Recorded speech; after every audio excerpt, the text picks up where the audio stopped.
Bien-aimés dans le Seigneur, recevez toutes les salutations en Jésus-Christ. Je voudrais en ce jour glorieux vous partager le thème suivant. Quelles sont les conditions à remplir pour bénéficier de la gloire céleste et éternelle? Nous lirons dans Matthieu le chapitre 25, le verset 1 jusqu'au verset 2. Alors le royaume des cieux sera semblable à 10 vierges qui, ayant pris leur lampe, allèrent à la rencontre de l'époux. 5 d'entre elles étaient folles et 5 sages.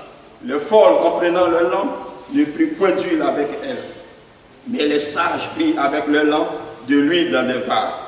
Et comme l'époux tardait, toutes s'assoupirent et s'endormirent. Au milieu de la nuit, on cria, voici l'époux, allez à sa rencontre. Alors tous ces vieilles se réveillaient et préparaient leur lampe. Le folle dit aux sages, donnez-nous de notre huile, car nos lampes s'éteignent. Et les sages répondirent, non, il n'y en aura pas assez pour nous et pour vous. Allez plutôt chez ceux qui en vendent et achetez-les pour vous. Pendant qu'elles allaient en acheter, l'époux arriva et celle qui était prête entrait avec lui dans la salle des noces et la porte fut fermée. La fin des temps est une réalité incontournable. Ce qui veut dire que chaque jour qui passe, le Seigneur nous montre que son retour est proche.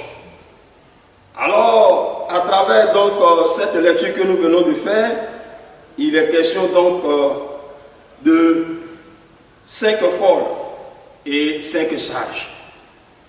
Et dans cette parabole, il est question donc du retour du Seigneur Jésus-Christ. Bien-aimés, plusieurs ne croient plus à ce retour glorieux et vivent comme bon leur semble. Mais à travers cette parabole, nous voulons en quelques minutes interpeller la conscience des uns des autres afin de s'apprêter car Jésus revient bientôt. Quelles sont donc les conditions à remplir pour bénéficier de la gloire céleste et éternelle? Notre Dieu n'est pas attaché à des personnes qui n'ont pas conscience de la vie chrétienne, mais plutôt attaché à des personnes qui croient en lui.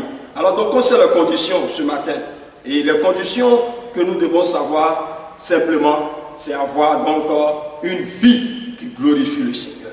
Une vie qui glorifie le Seigneur. De par ces deux personnalités que nous allons vous représenter ce matin. Il est dit alors, le royaume des cieux est semblable à 10 vierges qui, ayant pris leur lampe, allaient à la rencontre de l'époux. Chers frères, Jésus revient bientôt. Et 5 d'entre elles étaient folles et 5 sages. Les folles, en prenant la lampe, ne prirent point d'huile. Ne prenant point d'huile. C'est-à-dire qu'elles n'avaient pas la présence de Dieu en elles, la vie qui glorifie le Seigneur.